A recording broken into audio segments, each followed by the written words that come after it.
sukses ngono lho, ya bareng-bareng. Lho. Suksesku ilang amarae. Sukses. Wis ora genah. Angel. Diam toh. Assalamualaikum warahmatullahi wabarakatuh. Salam rahayu, salam sejahtera, salam bahagia, salam lestari. Jumpa lagi dengan Wong Luyur channel 999. Kali ini Wong Luyur akan mensejarahkan dan ceritanya Jalan Sunan Kalijogo mencari guru sejati. Tapi sebelum itu, jangan lupa dukung channel kami agar supaya terus berkembang dengan baik dengan cara tombol subscribe, like, komen, dan share-nya. Langsung saja kita ulas cerita. Di antara para wali yang lain, Kanjeng Sunan Kalijaga bisa dikatakan satu-satunya wali yang menggunakan pendekatan yang pas, yaitu budaya Jawa. Dia sadar tidak mungkin menggunakan budaya lain untuk menyampaikan ajaran Sangkan Paraning Dumadi secara tepat. Budaya Arab tidak cocok diterapkan di Jawa karena manusia Jawa sudah hidup sekian ratus tahun dengan budayanya yang sudah mendarah daging. Bahkan setelah dilantik menjadi wali, dia mengganti jubahnya dengan pakaian Jawa, memakai belangkon atau udeng. Nama mudanya Raden Said, putra Adipati Tuban, yaitu Tumenggung, Wilatikta, dan Dewi Nawangrum. Kadipaten Tuban sebagaimana kadipaten yang lain harus tunduk di bawah kekuasaan kerajaan Majapahit. Nama lain Tumenggung Wilatikta adalah Aryo Tejo IV, keturunan Aryo Tejo III, II, dan I. Arti Tejo I adalah putra Aryo Adikoro atau Ronggolawe, salah satu pendiri kerajaan Majapahit. Jadi bila ditarik dari silsilah ini, Raden Said sebenarnya adalah anak turun pendiri kerajaan Majapahit.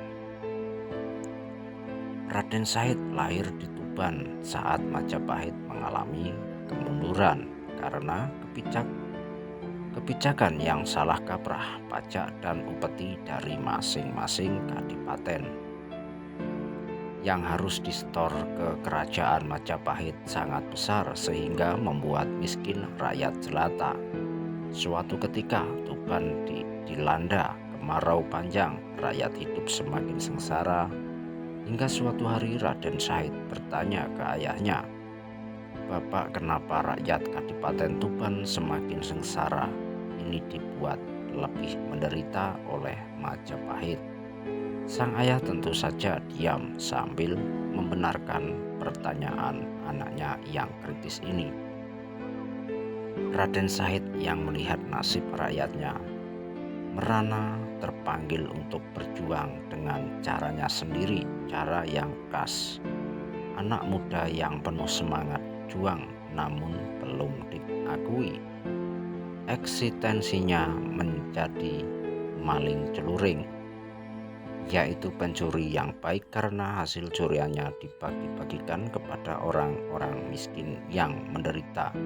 Tidak hanya mencuri, melainkan juga merampok orang-orang kaya dan kaum bangsawan yang hidupnya berkecukupan.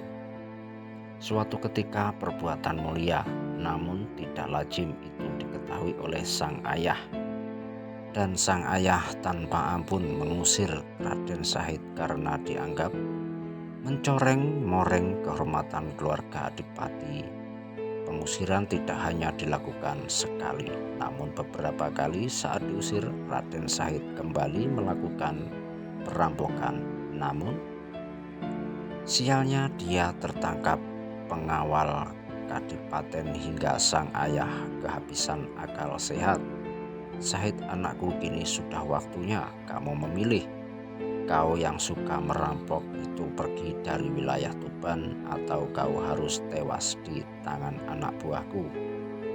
Syahid tahu di saat itu harus benar-benar pergi dari wilayah Tuban, dan akhirnya dia pun dengan hati gundah pergi tanpa arah tujuan yang jelas. Suatu hari dalam perjalanannya di hutan Jatiwangi, dia bertemu lelaki tua yang kemudian memperkenalkan dirinya sebagai Sunan Bonang. Sunan Bonang adalah putra dan murid Sunan Ampel yang berkedudukan di Bonang dekat Tuban. Syahid yang ingin merampok Sunan Bonang akhirnya harus bertekuk lutut dengan Syahid akhirnya berguru pada Sunan Bonang oleh Bonang yang saat itu sudah jadi guru spiritual ini. Syahid diminta duduk diam bersila di pinggir sungai. Posisi duduk diam meneng ini di kalangan para yogi dikenal dengan posisi meditasi. Syahid saat itu telah bertekad untuk mengubah orientasi hidupnya secara total 180 derajat. Yang awalnya dia berjuang dalam bentuk fisik menjadi pejuang dalam bentuk batin, metafisik. Dia telah meninggalkan syariat,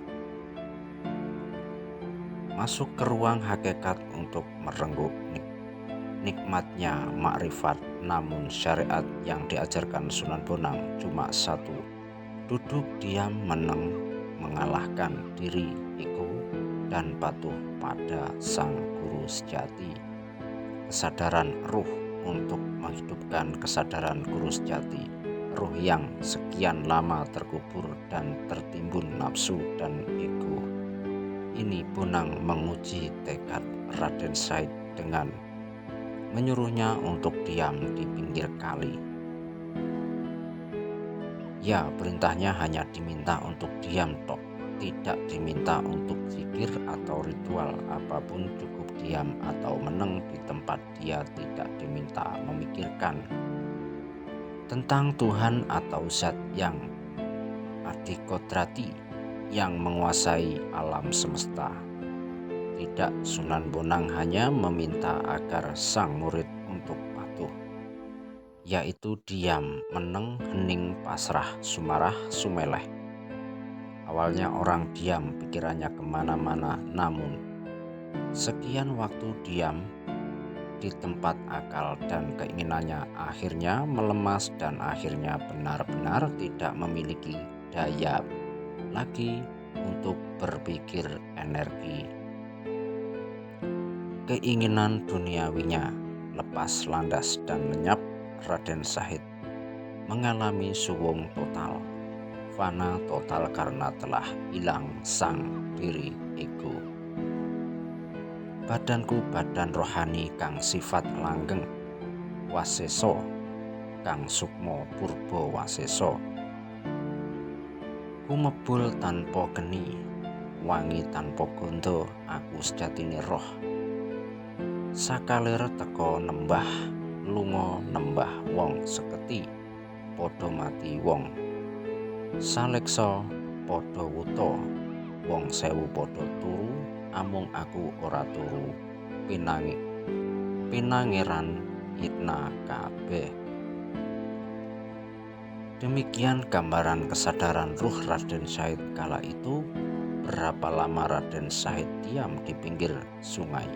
Tidak ada catatan sejarah yang pasti, namun dalam salah satu hikayat dipaparkan bahwa sang Sunan bertapa hingga rerumputan menutupi tubuhnya selama 5 tahun setelah dianggap selesai mengalami penyucian diri dengan bangunnya kesadaran ruh.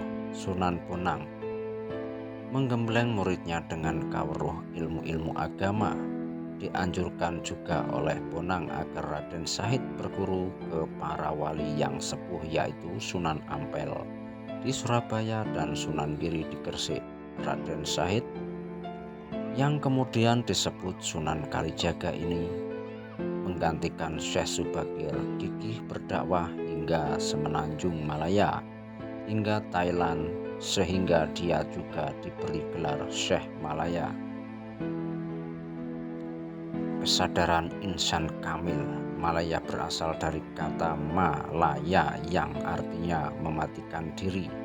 Jadi orang yang telah mengalami mati sakjroning urip, atau orang yang telah berhasil mematikan diri iku hingga mampu menghidupkan diri sejati yang merupakan guru sejatinya, sebab tanpa berhasil mematikan diri manusia hanya hidup di dunia fatomorgana, dunia apus-apus, dunia kulit.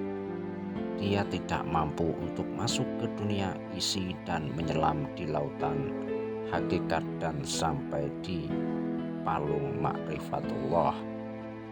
Salah satu ajaran Sunan Kalijaga yang didapat dari guru spiritualnya Sunan Bonang adalah ajaran hakikat salat sebagaimana yang ada di dalam suluk. Ucil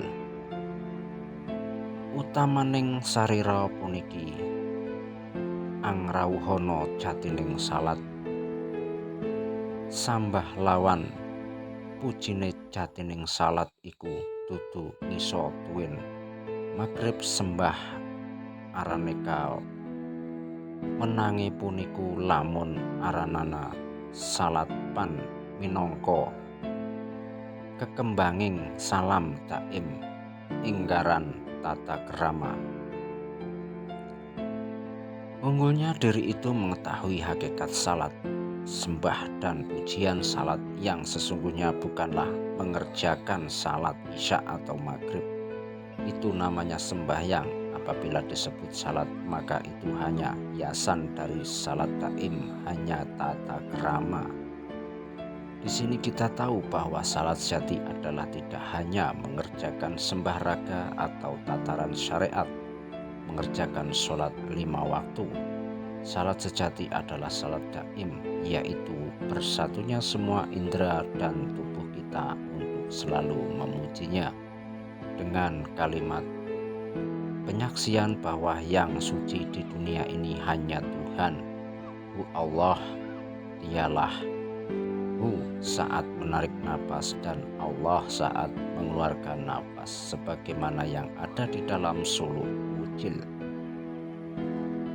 Pangabektine ingkang utami nuralan waktu sasolahira punika mongko sembahe meneng muni puniku sasolahe ragane regi tan simpang dadi sembah teking wulunipun tinjo turas dadi sembah iku ingkang niat kang sejati puji tan papegatan berbakti yang utama tidak mengenal waktu. Semua tingkah lakunya itulah menyembah Tuhan, diam, bicara, dan semua gerakan tubuh merupakan kegiatan menyembah Tuhan. Wudu, berak, dan kencing pun juga kegiatan menyembah. Itulah niat sejati, pujian yang tidak pernah berakhir. Jadi hakikat yang disebut sholat daim, napas kehidupan yang telah manunggaling kawulolan Gusti, yang menitivitasinya adalah semua tingkah laku dan perilaku akhlak manusia yang diniatkan untuk menyembahnya.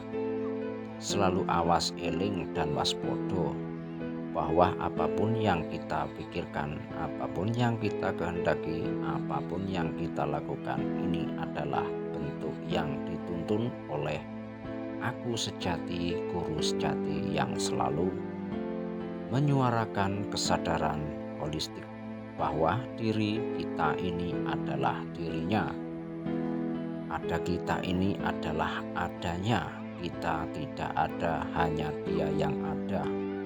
Sholat daim ini juga disebut dalam suluk linglung karya Sunan Kalijaga saat salat daim tan kalawan met toyawulu kadasi salat batin sebenere mangan turu syahwat ngising. Jadi sholat daim itu tanpa menggunakan syariat wudu untuk menghilangkan hadis atau kotoran.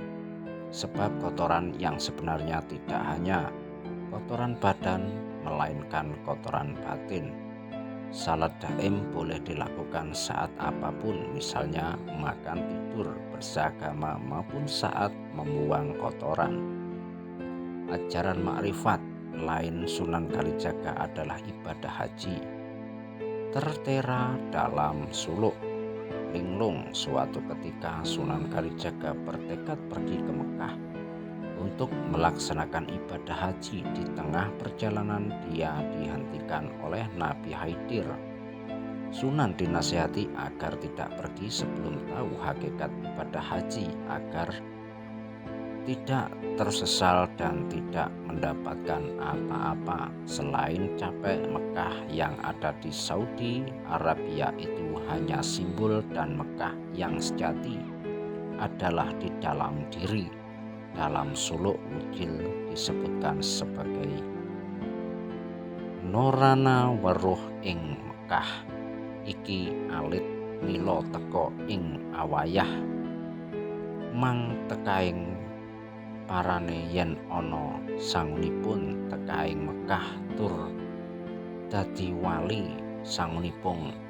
Sangunipun alarang dahat dening ewuh dudu srepi dudu dinar. Sangunipun kang sura legawing pati sabar lila ing donya. Masjid ing Mekah tulya ngideri kabatolah pinikaing tengah gumantung tan pacacate didunlu saking luhur langit katon ing ngandhap iki dinalu saking ngandhap bumi aning leluhur tinon kulon katon wetan tinon wetan katon kulon iku singgih tinggalnya awalasan. Bila tidak tahu Mekah yang sesungguhnya sejak muda hingga tua, seseorang tidak akan mencapai tujuan. Saat ada orang yang membawa bekal sampai di Mekah dan menjadi wali, maka sungguh mahal bekalnya dan sulit dicapai. Padahal bekal sesungguhnya bukan uang, melainkan kesabaran dan kesanggupan untuk mati, kesabaran dan kerelaan hidup di dunia. Masjid di Mekah itu melingkar dengan Ka'bah berada di tengahnya, bergantung tanpa penggait, maka dilihat dari atas tampak langit di bawah, dilihat dari bawah tampak bumi di atas, melihat yang barat terlihat timur dan sebaliknya, itu penglihatan yang terbalik. Maksudnya bahwa ibadah haji yang hakiki adalah bukanlah pergi ke Mekah saja, namun lebih mendalam dari penghayatan yang seperti itu. Ibadah yang sejati adalah pergi ke kiblat yang ada di dalam diri sejati, yang tidak bisa terlaksana dengan bekal harta benda, kedudukan, tahta apapun juga. Namun sebaliknya, harus meletakkan semua itu untuk kemudian meneng diam dan mematikan seluruh ego, aku, dan berkeliling ke kiblat aku sejati. Inilah Mekah yang metafisik dan batiniah. Memang pemahaman ini seperti terbalik jagat walian, sebab apa yang selama ini kita anggap sebagai kebenaran dan kebaikan masihlah pemahaman yang dangkal. Apa yang kita anggap terbaik, tertinggi seperti langit dan paling berharga di dunia, ternyata tidak ada apa-apanya dan sangat rendah nilainya. Apa bekal agar sukses menempuh ibadah haji makrifat untuk menziarahi diri sejati? Bekalnya adalah kesabaran dan keikhlasan, sabar berjuang dan memiliki iman yang teguh dalam memilih jalan yang barangkali dianggap orang lain sebagai jalan yang sesat.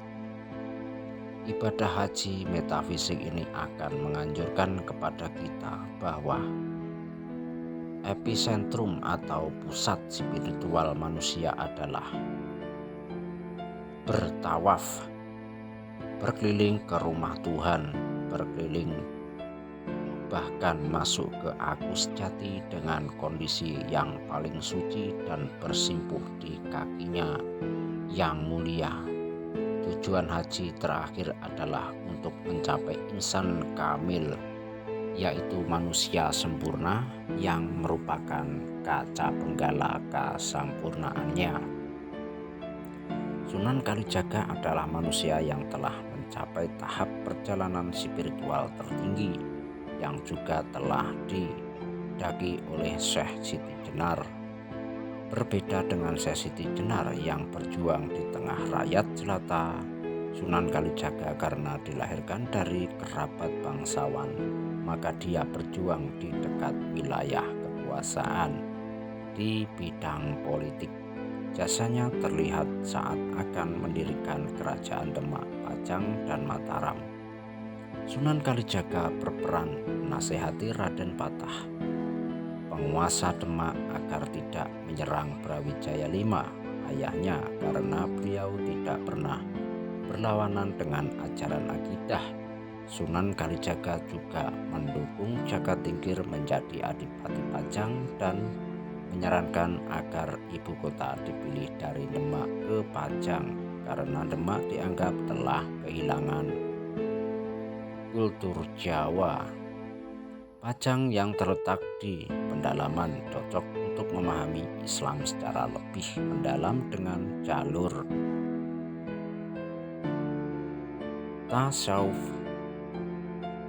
Sementara kota pelabuhan jahurnya syariat jasa lain, Sunan Kalijaga adalah mendorong Jagatingkir Pajang agar memenuhi janjinya memberikan tanah Mataram kepada Panembahan serta menasihati anak Panembahan yaitu Panembahan Senopati agar tidak hanya mengandalkan kekuatan batin melalui tapa berata, tapi juga menggalang kekuatan fisik dengan membangun tembok istana dan menggalang dukungan dari wilayah sekeliling.